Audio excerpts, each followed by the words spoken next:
हरितोपलाभं नमस्कार. तर्काभयेतं विधिशर्वपूर्वगीर्वाणविज्ञानदमानतोऽस्मि प्रथमो हनुमान्नाम द्वितीयो भीमयेव च पूर्णप्रज्ञस्तृतीयस्तु भगवत्कार्यसाधकः बुद्धिर्बलं यशोधैर्यं निर्भयत्वम् अरोगता अजाड्यं वाक्पटुत्वञ्च हनूमत्स्मरणाद् भवेत् पृथ्वीमण्डलमध्यस्थाः पूर्णबोधमतानुगाः वैष्णवा विष्णुहृदयाः तन्नमस्ये गुरुन् मम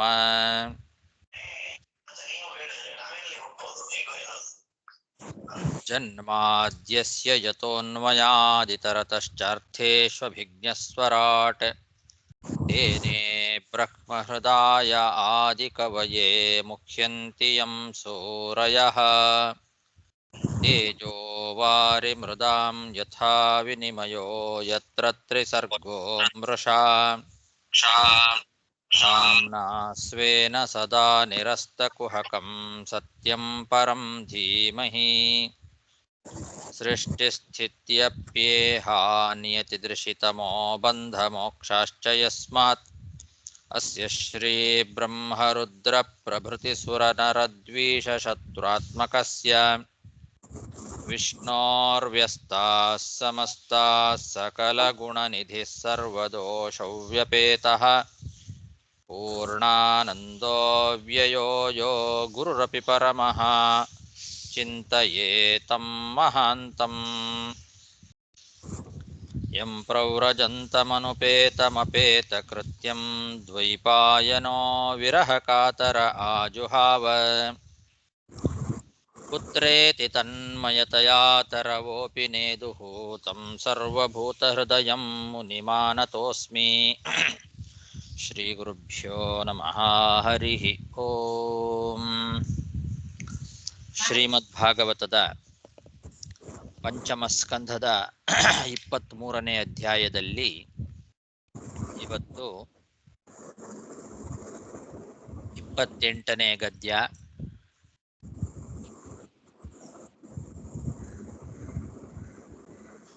ಮ್ಯೂಟ್ ಮಾಡ್ಕೊಳ್ರಿ.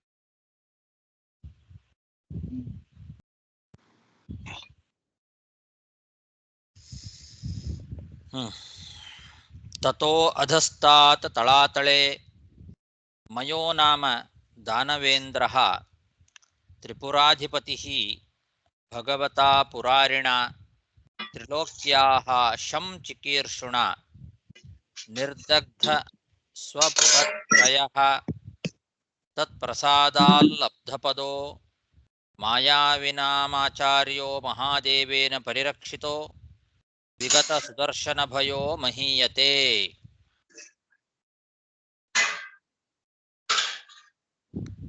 ಯಾರು ಮ್ಯೂಟ್ ಮಾಡಿಲ್ಲ?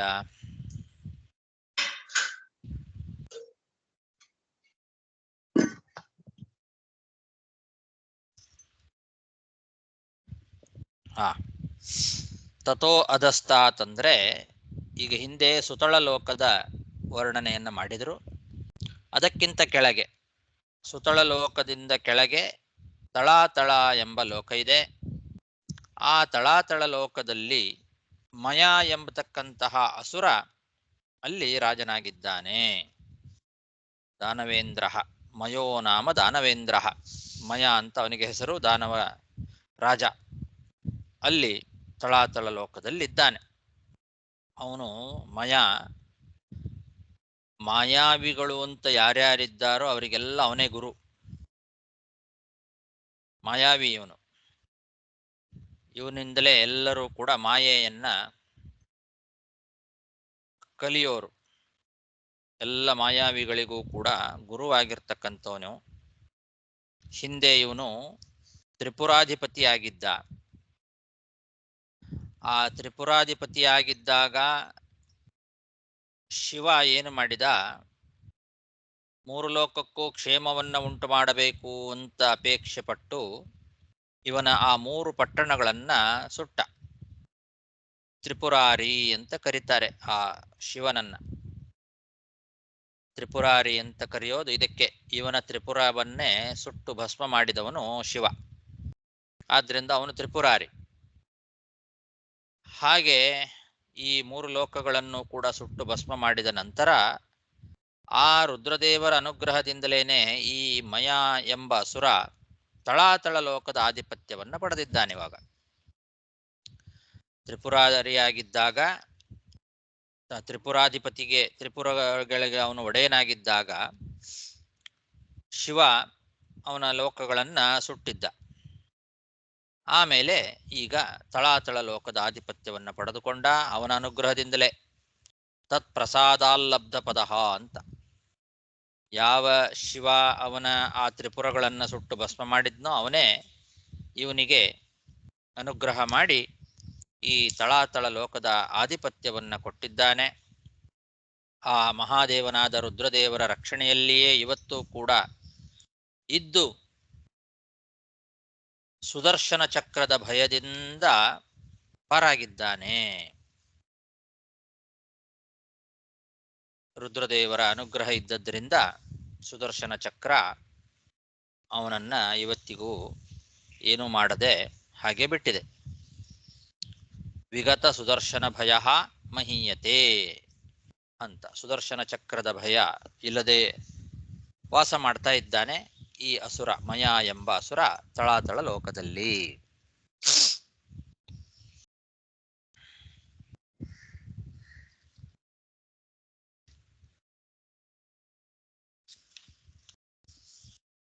ಇದರ ಬಗ್ಗೆ ಹೆಚ್ಚಿನ ವಿವರಣೆ ಬೇರೆ ಇಲ್ಲ.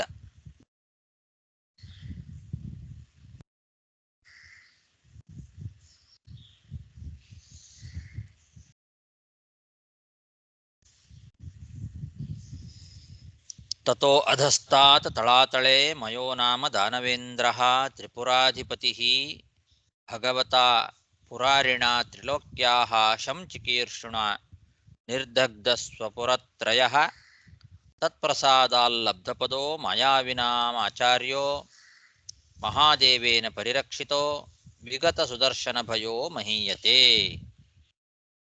ಮಾಯಾವಿನಾಂ ಆಚಾರ್ಯ, ಮಾಯಾವಿಗಳಿಗೆಲ್ಲ ಇವನು ಆಚಾರ್ಯ, ಗುರು. ತತೋ ಅಧಸ್ತಾತ್ ಮಹಾತಳೆ ಕಾದ್ರವೇಯಾಣಾಂ ನೈಕಶಿರಸಾಂ ಕ್ರೋಧವಶೋ ನಾಮ ಗಣಃ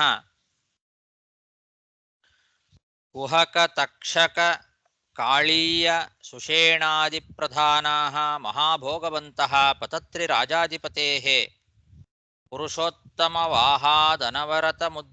ಉದ್ವಿಜಮಾನಾಃ ಸ್ವಕಳತ್ರ ಅಪತ್ಯ ಸುಹೃತ್ ಕುಟುಂಬ ಸಂಗೇನ ಕ್ವಚಿತ್ ಪ್ರಮತ್ತಾಃ ವಿಹರಂತಿ. ಈ ಸುತ್ತಳ ತಳಾತಳಕ್ಕಿಂತಲೂ ಕೆಳಗೆ ಮಹಾತಳ ಅಂತ ಲೋಕ. ಆ ಮಹಾತಳದಲ್ಲಿ ಕ್ರೋಧವಶ ಎಂಬತಕ್ಕಂತಹ ನಾಗರ ಗಣ ಇದೆ. ಕದ್ರು ಪುತ್ರರು, ಅನೇಕ ಹೆಡೆಗಳು. ನೈಕಶಿರಸಾಂ ಕ್ರೋಧವಶೋ ನಾಮಗಣಃ. ನೈಕಶಿರಸಾಂ ಅಂದ್ರೆ ಅನೇಕ ಹೆಡೆಗಳು ಉಳ್ಳಂತಹ ನಾಗರು, ನಾಗಗಳ ಸಮೂಹವೇ ಇದೆ. ಕದ್ರು ದೇವಿಯ ಮಕ್ಕಳು ಇವರೆಲ್ಲ. ಕಶ್ಯಪರಿಂದ ಕದ್ರು ದೇವಿಯಲ್ಲಿ ಹುಟ್ಟಿರ್ತಕ್ಕಂಥವರೆಲ್ಲ ನಾಗಗಳು. ಆ ನಾಗಗಳ ದೊಡ್ಡ ಒಂದು ಗಣ ಇದೆ. ಬಹಳ ಹೆಡೆಗಳು ಅವರಿಗೆ.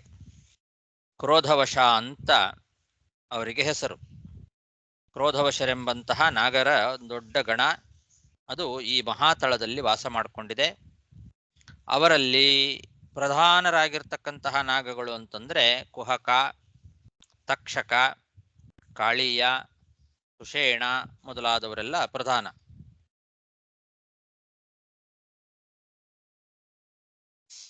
ಕದ್ರುವಿನ ಮಕ್ಕಳು ನಾಗಗಣದಲ್ಲಿ ಇವರೆಲ್ಲ ಪ್ರಧಾನರಾಗಿರ್ತಕ್ಕಂತಹ ನಾಗಗಳು, ಮಹಾತಳದಲ್ಲಿ ವಾಸ ಮಾಡಿಕೊಂಡಿರ್ತಕ್ಕಂಥವ್ರು. ಇವ್ರದ್ದು ಬಹಳ ದೊಡ್ಡ ದೊಡ್ಡ ಶರೀರ, ಮಹಾಭೋಗವಂತಹ ಭಾರಿ ದೊಡ್ಡ ಶರೀರ ಈ ನಾಗಗಳಿಗೆ. ಆದರೆ ಗರುಡನಿಗೆ ಯಾವಾಗಲೂ ಭಯ ಪಡ್ತಾನೇ ಇರ್ತಾವೆ. ದೊಡ್ಡ ಪಕ್ಷಿಗಳಿಗೆಲ್ಲ ಅಧಿಪತಿಯಾಗಿರ್ತಕ್ಕಂಥವನು ಗರುಡ, ಮಹಾವಿಷ್ಣುವಿನ ವಾಹನ. ಪುರುಷೋತ್ತಮ ವಾಹಾತ್, ಪುರುಷೋತ್ತಮನ ವಾಹನವಾಗಿರ್ತಕ್ಕಂತಹ, ಪಕ್ಷಿಗಳಿಗೆಲ್ಲ ರಾಜನಾಗಿರ್ತಕ್ಕಂತಹ ಯಾವ ಗರುಡ ಇದ್ದಾನೆ, ಆ ಗರುಡನ ಭಯ ಇವುಗಳಿಗೆ ಸದಾ ಕಾಲ ಇರ್ತದೆ. ಆ ಭಯವನ್ನ ಯಾವಾಗಲೂ ಅನುಭವಿಸ್ತಾನೆ. ತಮ್ಮ ಹೆಂಡತಿ, ಮಕ್ಕಳು, ಸ್ನೇಹಿತರು ಮುಂತಾದ ಎಲ್ಲ ಕುಟುಂಬ ಸಂಘ ಸದಸ್ಯರ ಜೊತೆಯಲ್ಲಿ ಸುಖವಾಗಿ, ಕೆಲವೊಮ್ಮೆ ಮತ್ತರಾಗಿ ಸಂಚಾರ ಮಾಡ್ತಾರೆ. ಕ್ವಚಿತ್ ಪ್ರಮತ್ತಾಹ ವಿಹರಂತಿ. ಸರ್ಪಗಳಿಗೆ ಭಯ ಜಾಸ್ತಿ ಯಾವಾಗಲೂ. ಆದರೂ ತಮ್ಮ ತಮ್ಮ ಕುಟುಂಬ ಪರಿವಾರ ಸಮೇತವಾಗಿ ಸುಖ ಪಡ್ತಾ ಇರ್ತವೆ. ಅವುಗಳ ಸಹವಾಸದಿಲ್ಲ. ತಮ್ಮ ತಮ್ಮ ಸ್ವಕಳತ್ರ ಅಪತ್ಯ ಸುಹೃತ್ ಕುಟುಂಬ ಸಂಗೇನ ಅಂತ, ತಮ್ಮ ತಮ್ಮ ಹೆಂಡತಿ, ಮಕ್ಕಳು, ಸ್ನೇಹಿತರು ಮೊದಲಾದವರ ಆ ಕುಟುಂಬದ ಎಲ್ಲರ ಸಹವಾಸದ ಸುಖದಿಂದ ವಿಹಾರ ಮಾಡ್ತಾ ಇರ್ತಾವೆ. ಕೆಲವು ಸಲ ಪ್ರಮತ್ತರಾಗಿ ಬಿಡ್ತಾವೆ. ಪ್ರಮತ್ತರಾಗಿ ವಿಹಾರ ಮಾಡ್ತಾರೆ, ಸಂಚಾರ ಮಾಡ್ತಾರೆ. ಆದರೆ ಭಯ ಅನ್ನೋದು ಮಾತ್ರ ಯಾವಾಗಲೂ ಇರ್ತದೆ. ಪುರುಷೋತ್ತಮ ವಾಹಾತ್ ಅನವರತಂ ಉದ್ವಿಜಮಾನಾಹ ಅಂತ. ಗರುಡ ಯಾವಾಗ ಬರ್ತಾನೋ, ಯಾವಾಗ ನಮ್ಮನ್ನು ತಿಂದು ಬಿಡ್ತಾನೋ ಅನ್ನೋ ಭಯ ಯಾವಾಗಲೂ ಇರ್ತದೆ. ದೊಡ್ಡ ದೊಡ್ಡ ಶರೀರವುಳ್ಳವರು ನಾಗಗಳು. ಅದರಲ್ಲಿ ಪ್ರಧಾನರಾಗಿರ್ತಕ್ಕಂಥವರು ಕುಹಕ, ತಕ್ಷಕ, ಕಾಳೀಯ, ಸುಷೇಣ ಮೊದಲಾದವರು. ಅಂಥವರ ಒಂದು ದೊಡ್ಡ ಗಣ ಕ್ರೋಧವಶ ಅಂತ ಅವರ ಹೆಸರು. ಆ ಎಲ್ಲ ಗಣಕ್ಕೆನೆ ಹೆಸರು ಕ್ರೋಧವಶ ಎಂಬ ಹೆಸರಿನ ಒಂದು ದೊಡ್ಡ ನಾಗಗಣ, ನಾಗಗಳ ಸಮೂಹ. ಅವರು ಈ ಮಹಾತಳ ಲೋಕದಲ್ಲಿ ವಾಸ ಮಾಡಿಕೊಂಡಿದ್ದಾರೆ. ತಥೋ ಅಧಸ್ತಾತ್ ಮಹಾತಳೆ ಕಾದ್ರವೇಯಾಣಾಂ ನೈಕಶಿರಸಾಂ ಕ್ರೋಧವಶೋ ನಾಮ ಗಣಃ ಕುಹಕ, ತಕ್ಷಕ, ಕಾಳೀಯ, ಸುಷೇಣಾದಿ ಪ್ರಧಾನಾಃ ಮಹಾಭೋಗವಂತಃ ಪತತ್ರಿ ರಾಜಾಧಿಪತೇಃ ಪುರುಷೋತ್ತಮವಾಹಾತ್ ಅನವರತಂ ಉದ್ವಿಜಮಾನಾಃ ಸ್ವಕಳತ್ರ ಅಪತ್ಯ ಸುಹೃತ್ ಕುಟುಂಬ ಸಂಗೇನ ಕ್ವಚಿತ್ ಪ್ರಮತ್ತಾಃ ವಿಹರಂತಿ. ತಥೋ ಅಧಸ್ತಾತ್ ರಸಾತಳೆ ದೈತ್ಯೇಯಾಃ ದಾನವಾಃ ಪಣಯೋ ನಾಮ ನಿವಾತಕವಚಾಃ ಕಾಲಕೇಯಾಃ ಹಿರಣ್ಯಪುರವಾಸಿನಃ ಇತಿ ವಿಬುಧ ಪ್ರತ್ಯನೀಕಾಃ ಉತ್ಪತ್ತ್ಯಾ ಮಹೋಜಸೋ ಮಹಾಸಾಹಸಿನೋ ಭಗವತಃ ಸಕಲಲೋಕ ಮಹಾನುಭಾವಸ್ಯ ಹರೇಃ ಏವ ತೇಜಸಾ ಪ್ರತಿಹತ ಅವಲೇಪಾಃ ಬಿಲೇಶಯಾ ಏವ ನಿವಸಂತಿ ಏವೈ ಸರಮಯೇಂದ್ರದೂತ್ಯಾ ವಾಗ್ಭಿಃ ಮಂತ್ರವರ್ಣಾಭಿಃ ಇಂದ್ರಾತ್ ಬಿಭ್ಯತಿ.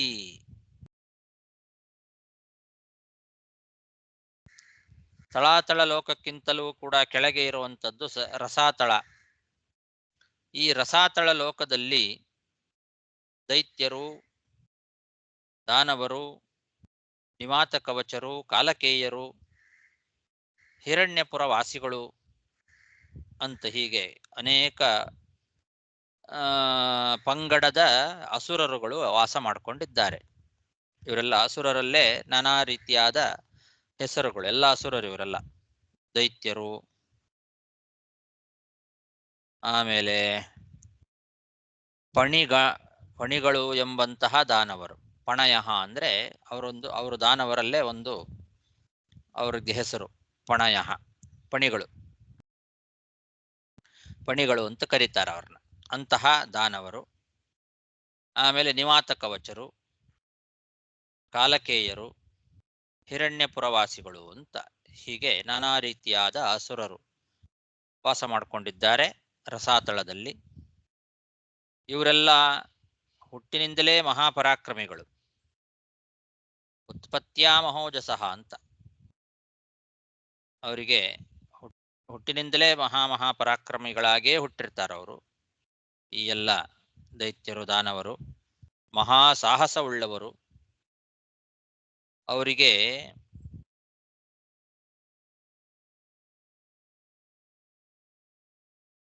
ಎಲ್ಲ ಕಡೆಯಲ್ಲಿಯೂ ಕೂಡ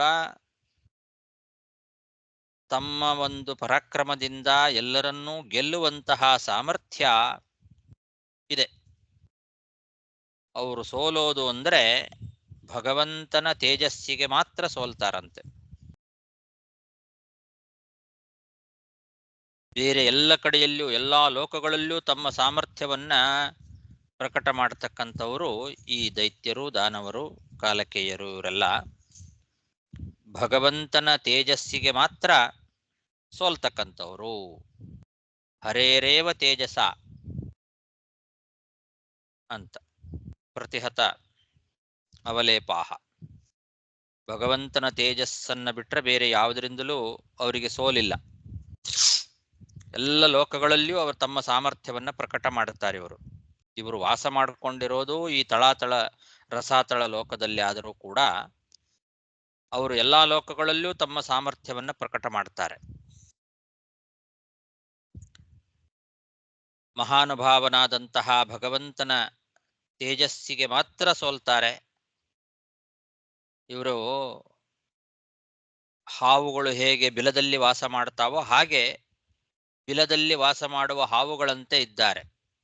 ವಿಲೇಶಯಾಹ ಏವ ನಿವಸಂತಿ.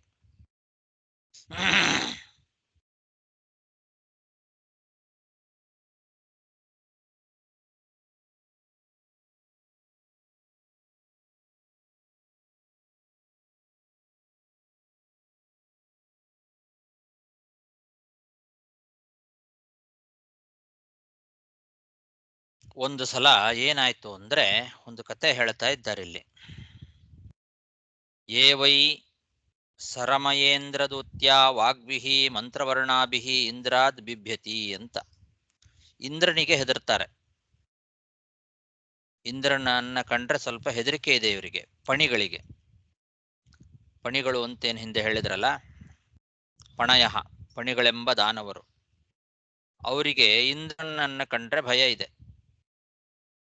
ಹಿಂದೆ ಭಗವಂತನ ತೇಜಸ್ಸಿಗೆ ಮಾತ್ರ ಸೋಲ್ತಕ್ಕಂಥವ್ರು, ಬೇರೆ ಯಾರಿಗೂ ಹೆದರೋದಿಲ್ಲ ಅಂದ್ರು.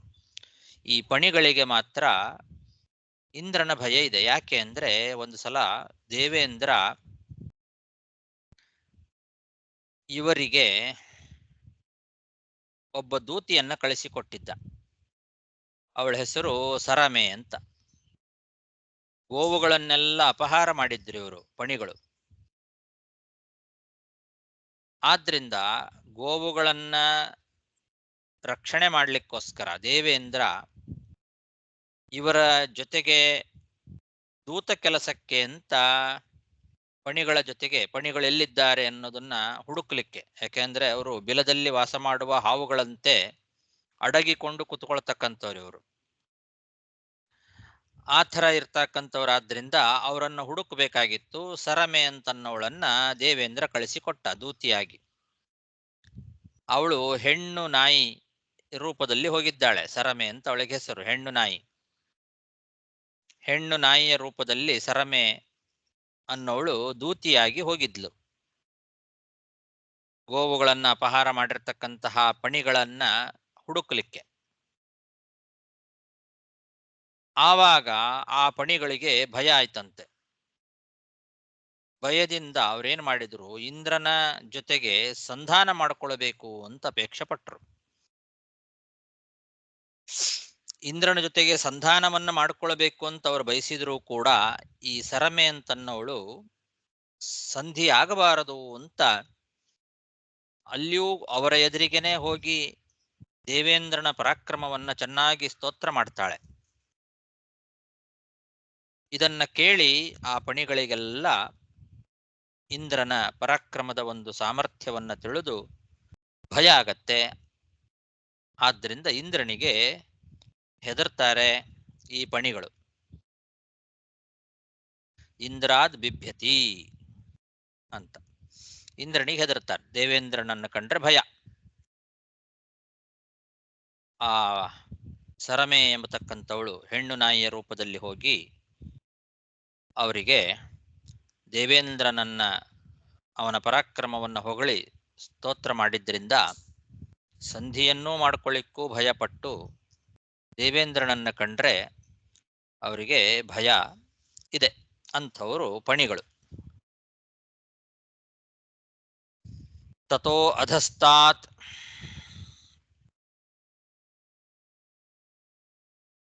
ರಸಾತಳೆ ದೈತ್ಯೇಯಾಃ ದಾನವಾಃ ಪಣಯೋ ನಾಮ ನಿವಾತಕವಚಾಃ ಕಾಲಕೇಯಾಃ ಹಿರಣ್ಯಪುರವಾಸಿನಃ ಇತಿ ವಿಬುಧಪ್ರತ್ಯನೀಕಾಃ ಉತ್ಪತ್ತ್ಯಾ ಮಹೋಜಸೋ ಮಹಾಸಾಹಸಿನೋ ಭಗವತಃ ಸಕಲಲೋಕಮಹಾನುಭಾವಸ್ಯ ಹರೇರೇವ ತೇಜಸಾ ಪ್ರತಿಹತ ಅವಲೇಪಾಃ ವಿಲೇಶಯಾಃ ಏವ ನಿವಸಂತಿ.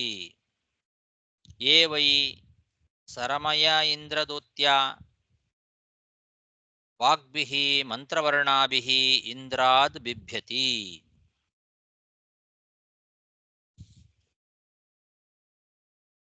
ಆಚಾರ್ಯ ಹರೇ ಶ್ರೀನಿವಾಸ, ನನ್ ಬುಕ್ಕಲ್ಲಿ ತಥೋ ಅಧಸ್ತಾತ್ ರಸಾತಳೆ ದೈತ್ಯೇಯಾಃ ದಾನವಾಃ ಪಣಯೋ ನಾಮ ನಿವಾತಕ ಕವಚಾಃ ಕಾಲೇಯಾಃ ಅಂತ ಇದೆ. ಕಾಲೇಯ ಅಂತನೂ ಅಂತಾರೆ, ಕಾಲಕೇಯ ಅಂತನೂ ಅಂತಾರೆ. ಅವರಿಗೆ ಸೇಮ್ ಕಾಲೇಯರು ಕಾಲಕೇಯರು ಅಂತೆಲ್ಲ ಕರೀತಾರ ಅವ್ರನ್ನೇ. ಒಬ್ರೇ ವಿಜಯಧ್ವಜರು ಕಾಲಕೇಯಾಹ ಅಂತಾನೆ ತಗೊಳ್ತಾರೆ. ಕಾಲಕ ಪುತ್ರರು ಅಂತ ಅರ್ಥ. ಕಾಲಕ ಪುತ್ರರು ಕಾಲಕೇಯರು, ಕಾಲಕ ಪುತ್ರರನ್ನ ಕಾಲೇಯರು ಅಂತ ಕೂಡ ಕರಿಬಹುದು. ದೈತ್ಯರಿಗೂ ದಾನವರಿಗೂ ಡಿಫರೆನ್ಸ್ ಏನು? ದ್ವಿತೀಯ ಮಕ್ಕಳೆಲ್ಲ ದೈತ್ಯರು, ಧನುವಿನ ಮಕ್ಕಳೆಲ್ಲ ದಾನವರು, ಅಷ್ಟೇ ವ್ಯತ್ಯಾಸ. ಹೆಸರು ಮಾತ್ರ ಚೇಂಜ್. ರಾಕ್ಷಸರು ಅಂದ್ರೆ ಎಲ್ರು ಅಸುರರೇ. ಇವರು ಅಸುರರು ಅಂದ್ರೆ ದೇವತೆಗಳಿಗೆ ವಿರೋಧಿಗಳು. ಅಸುರರು ಅಸುರ ಜಾತಿಯವರೆಲ್ಲ. ಅಸುರ ಅಂತ ಅನ್ನೋದು ಅವ್ರದ್ದು ಒಂದು ಎಲ್ಲರಿಗೂ ಸೇಮ್. ಅಸುರರು. ಅಸುರರಲ್ಲೇ ದ್ವಿತೀಯ ಮಕ್ಕಳಾಗಿ ಹುಟ್ಟಿದವರೆಲ್ಲ ದೈತ್ಯರು, ಧನು ದೇವಿಯ ಮಕ್ಕಳೆಲ್ಲ ದಾನವರು. ಎಲ್ಲ ಕಶ್ಯಪರ ಮಕ್ಕಳೇ ಇವರೆಲ್ಲ. ಕಶ್ಯಪರಿಗೆ 13 ಜನ ಹೆಂಡತಿಯರಿದ್ರು. ಅದರಲ್ಲಿ ಧನು ಮತ್ತು ದಿತಿ ಇವರ ಮಕ್ಕಳೆಲ್ಲ ಇವರು. ಧನುವಿನ ಮಕ್ಕಳು ದಾನವರು, ದ್ವಿತೀಯ ಮಕ್ಕಳು ದೈತ್ಯರು.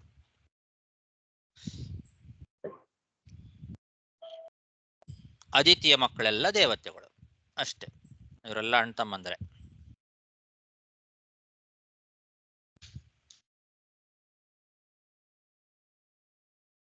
ಈ ಕಥೆಯನ್ನ ವಿಜಯಧ್ವಜ ತೀರ್ಥರು ನಮಗೆ ತಿಳಿಸಿಕೊಟ್ಟಿದ್ದಾರೆ. ಇಂದ್ರನಿಂದ ಹೇಗೆ ಹೆದರ್ತಾರೆ ಇವರು, ಸರಮ ಅನ್ನವಳು ಯಾರು, ಅವಳನ್ನು ಕಳಿಸಿಕೊಟ್ಟದ್ದು ಮೊದಲಾದ ಈ ಕಥೆಯನ್ನ ವಿಜಯಧ್ವಜ ತೀರ್ಥರು ಹೇಳಿದ್ದಾರೆ. ಯಾದವಾರ್ಯರು ಕೂಡ ಆ ಕಥೆಯನ್ನ ನಮಗೆ ತಿಳಿಸಿಕೊಡ್ತಾರೆ.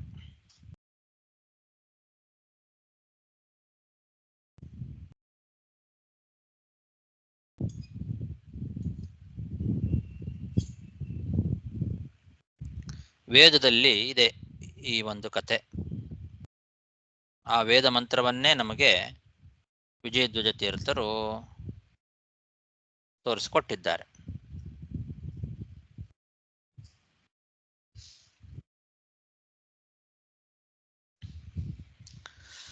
ಅದಾದ ಮೇಲೆ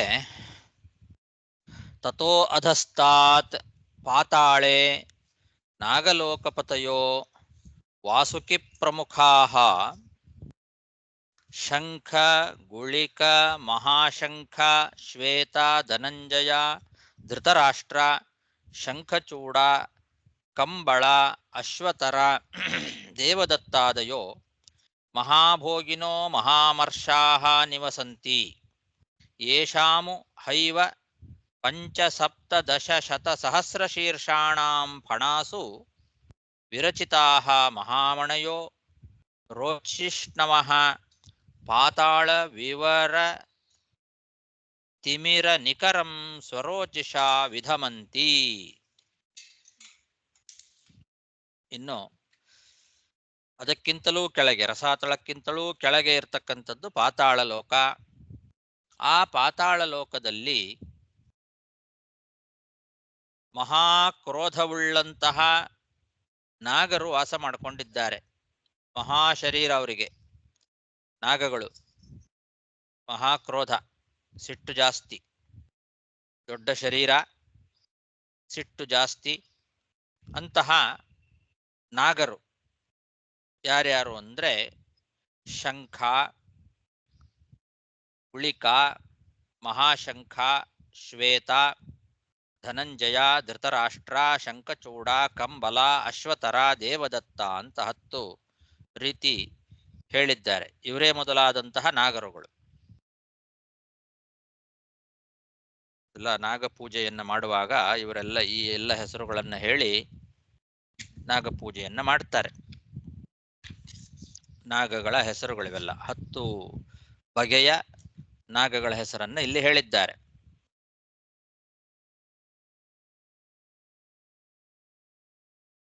ಇವರಿಗೆಲ್ಲ ಒಡೆಯ ವಾಸುಕಿ, ವಾಸುಕಿ ಪ್ರಮುಖಾಹ ಅಂತ.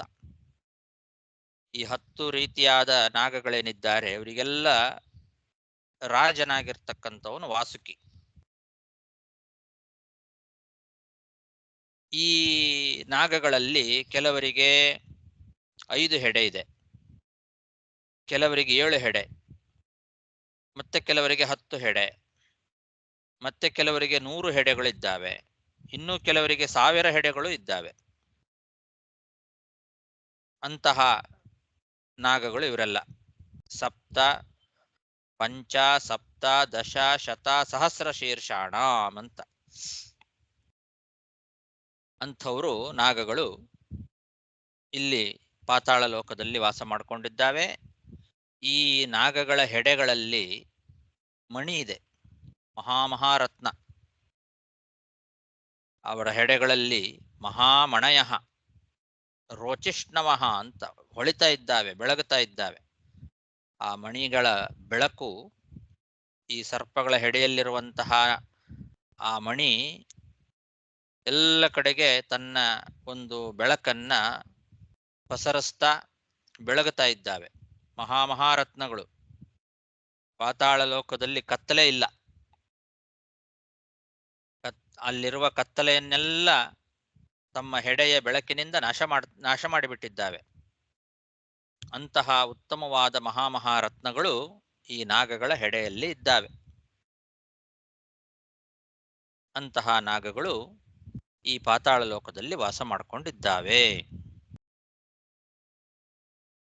ತಥೋ ಅಧಸ್ತಾತ್ ಪಾತಾಳೇ ನಾಗಲೋಕಪತಯೋ ವಾಸುಕಿ ಪ್ರಮುಖಾಃ ಶಂಖ, ಗುಳಿಕ, ಮಹಾಶಂಖ, ಶ್ವೇತ, ಧನಂಜಯ, ಧೃತರಾಷ್ಟ್ರ, ಶಂಖಚೂಡ, ಕಂಬಳ, ಅಶ್ವತರ, ದೇವದತ್ತಾದಯೋ ಮಹಾಭೋಗಿನೋ ಮಹಾಮರ್ಷಾಃ ನಿವಸಂತಿ. ಯೇಷಾಮು ಹೈವ ಪಂಚ ಸಪ್ತ ದಶ ಶತ ಸಹಸ್ರ ಶೀರ್ಷಾಣಾಂ ಫಣಾಸು ವಿರಚಿತಾಃ ಮಹಾಮಣಯೋ ರೋಚಿಷ್ಣವಃ ಪಾತಾಳ ವಿವರ ತಿಮಿರ ನಿಕರಂ ಸ್ವರೋಚಿಷಾ ವಿಧಮಂತಿ. ತಸ್ಯ ಮೂಲದೇಶೇ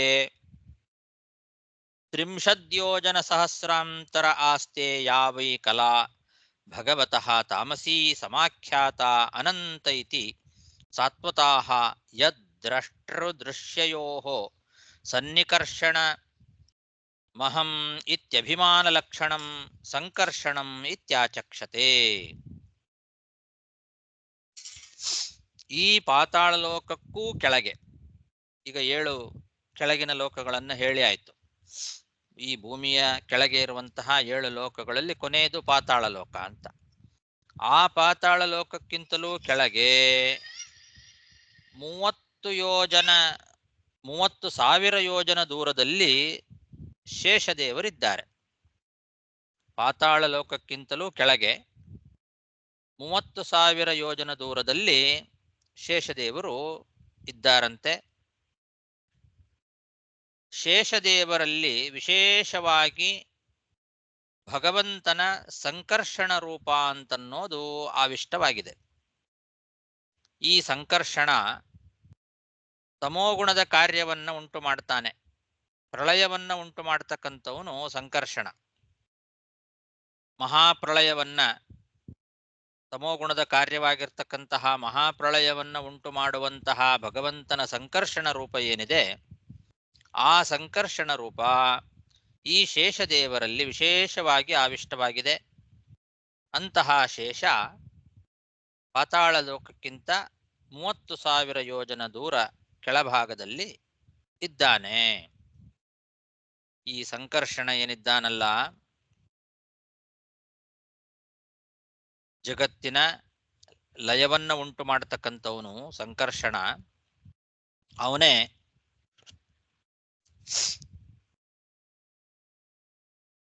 ಎಲ್ಲಾ ಜೀವರಾಶಿಗಳಲ್ಲಿ ಅಹಂ ಎಂಬ ನಾಡಿಯೊಳಗೆ ಇರ್ತಾನಂತೆ.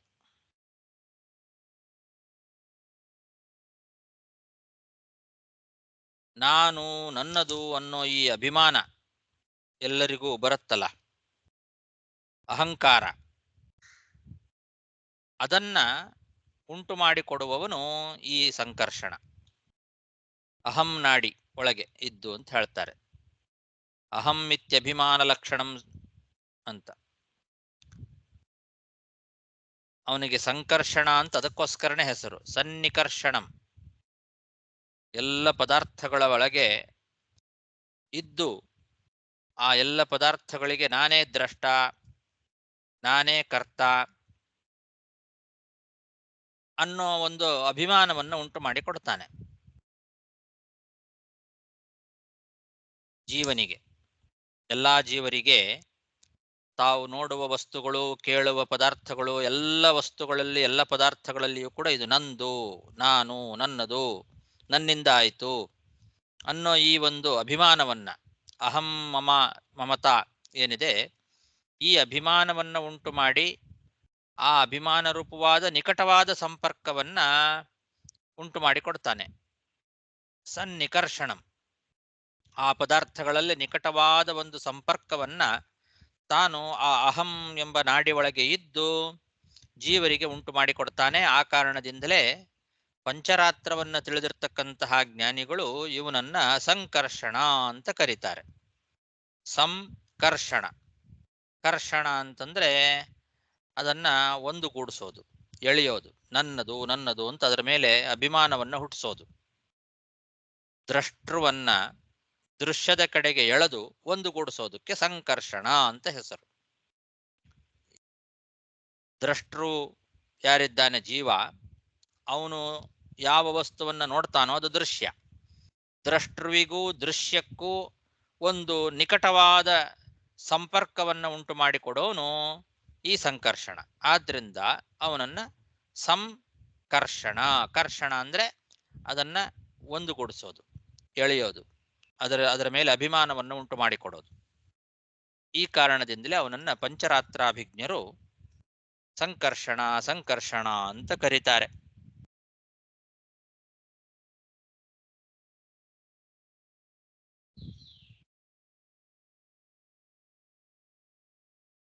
ಸಾತ್ವತಾಹ ಅಂತಿದೆ. ಸಾತ್ವತರು ಅಂದ್ರೆ ಪಂಚರಾತ್ರವನ್ನ ತಿಳಿದವರು ಅಂತ ಅರ್ಥ.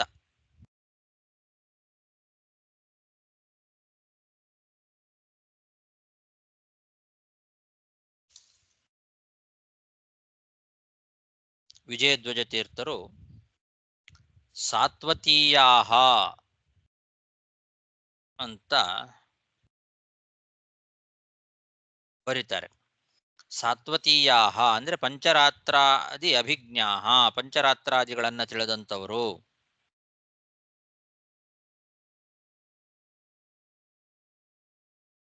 ಅದರದ್ದೇ ವಿವರಣೆ ಅಹಂ ಇತ್ಯಭಿಮಾನ ಲಕ್ಷಣಂ ಅಂತ. ನಾನು ನನ್ನದು ಅನ್ನೋ ಅಭಿಮಾನ,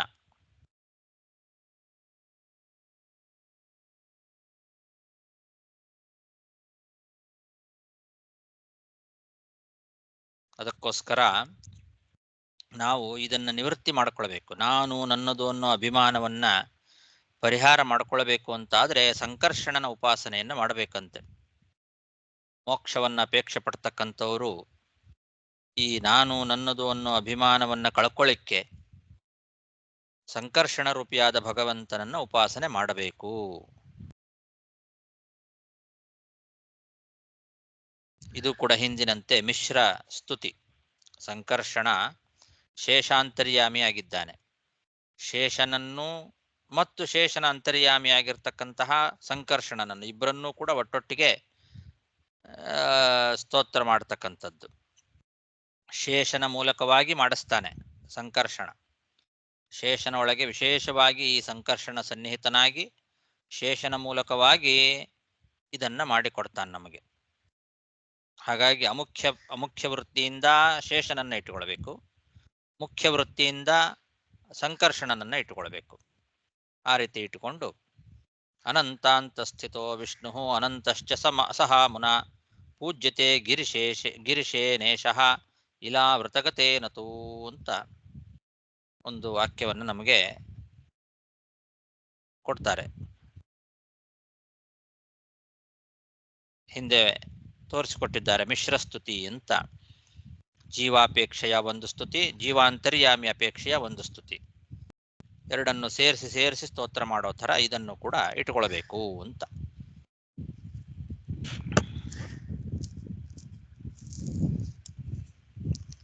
ಹೀಗೆ ತಾಮಸಿ ಸಮಾಖ್ಯಾತ ಅಂದ್ರೆ ತಮೋಗುಣದ ವ್ಯಾಪಾರವನ್ನ ಅಂದ್ರೆ ಲಯವನ್ನ ಉಂಟು ಮಾಡುವವನು. ಅನಂತಹ ಇತಿ ಶೇಷದೇವನ ಒಳಗೆ ವಿಶೇಷವಾಗಿ ಸಂಕರ್ಷಣ ವಾಸ ಮಾಡಿಕೊಂಡಿದ್ದಾನೆ. ಯದ್ದ್ರಷ್ಟೃ ದೃಶ್ಯಯೋಹೋ, ದ್ರಷ್ಟೃ ಮತ್ತು ದೃಶ್ಯ ಎರಡಕ್ಕೂ ಕೂಡ ಸನ್ನಿಕರ್ಷಣ ಉಂಟು ಮಾಡತಕ್ಕಂಥವನು. ನಾನು ನನ್ನದು ಅನ್ನೋ ಅಭಿಮಾನವನ್ನ. ದ್ರಷ್ಟೃ ಅಂದ್ರೆ ಚೇತನ, ದೃಶ್ಯ ಅಚೇತನ.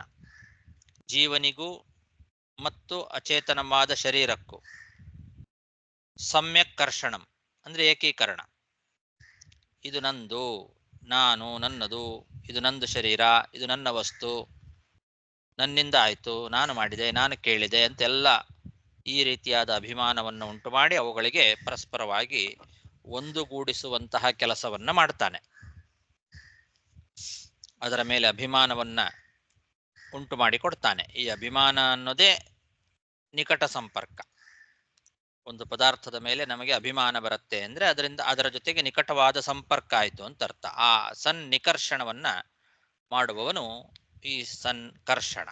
ಹಾಗಾಗಿ ಅವನನ್ನ ಎಲ್ಲ ಶಾಸ್ತ್ರಜ್ಞರು, ಪಂಚರಾತ್ರಾದಿಗಳನ್ನ ತಿಳಿದಂತಹ ಶಾಸ್ತ್ರಜ್ಞರು ಸಂಕರ್ಷಣ ಅಂತ ಸ್ತೋತ್ರ ಮಾಡ್ತಾರೆ.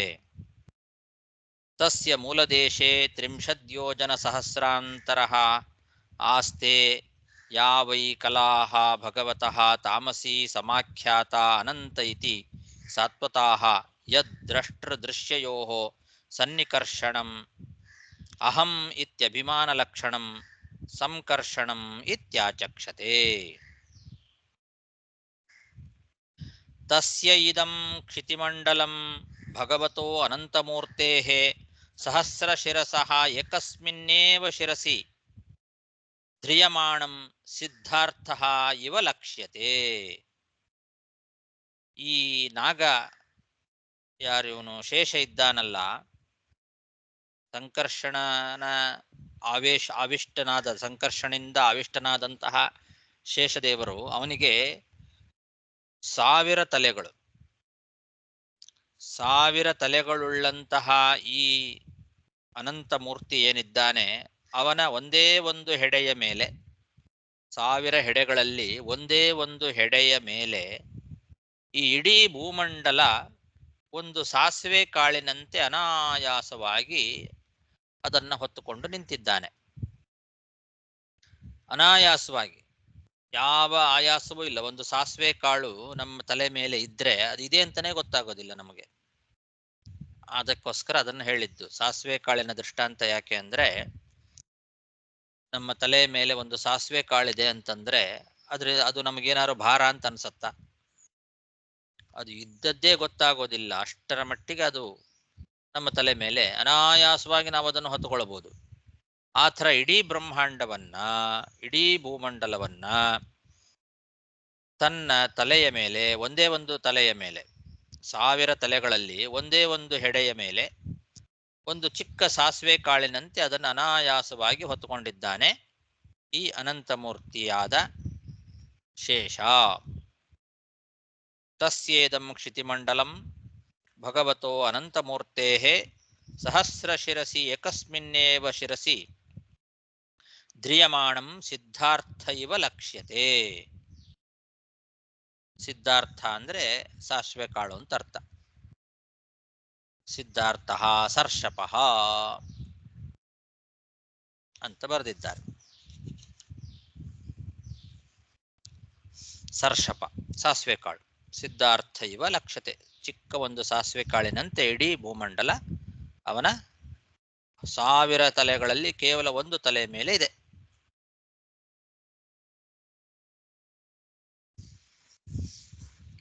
ಸಾಕು. ಶ್ರೀಕೃಷ್ಣಾರ್ಪಣಮಸ್ತು.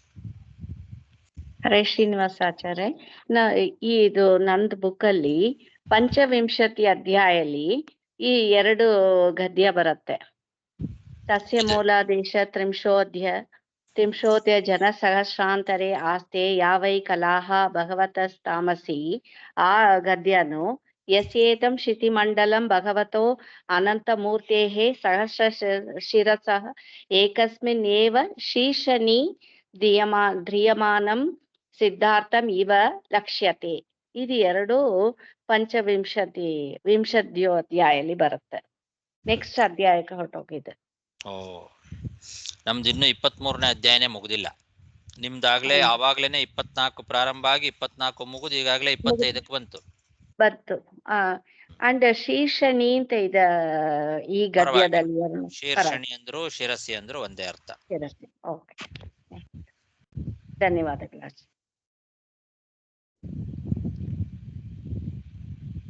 ಅದಕ್ಕೆ ಅಧ್ಯಾಯಗಳು ವ್ಯತ್ಯಾಸ ಆಗತ್ತೆ, ಅಧ್ಯಾಯ ಸಂಖ್ಯೆ. ಅದು ನನ್ ಬುಕ್ ಅಲ್ಲಿ ಆ ದಶಮಸ್ಕಂದಲ್ಲಿ 90 ಅಧ್ಯಾಯ ತಾನಿದೆ. ಅದು ಇಲ್ಲಿ ವಾಟ್ಸಪ್ ಅಲ್ಲಿ ಕೊಟ್ಟಿದ್ರು. ದಶಮಸ್ಕಂದಲ್ಲಿ 94ನೇ ಶ್ಲೋಕ, 95ನೇ ಶ್ಲೋಕ ಅಂತ. ಇದರಲ್ಲಿ 90 ತಾನೇ ಇದೆ ದಶಮಸ್ಕಂದಲ್ಲಿ. ಅದರಲ್ಲಿ ಸ್ವಲ್ಪ ವ್ಯತ್ಯಾಸ ಇದೆ, ತಪ್ಪಿದೆ. ನೋಡೋಣ, ಆಮೇಲೆ ಸರಿ ಮಾಡ್ಕೊಳ್ಳಿ.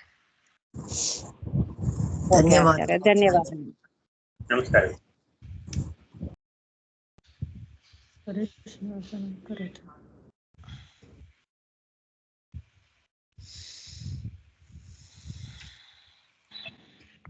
ನಮಸ್ಕಾರ ಗುರುಗಳೇ.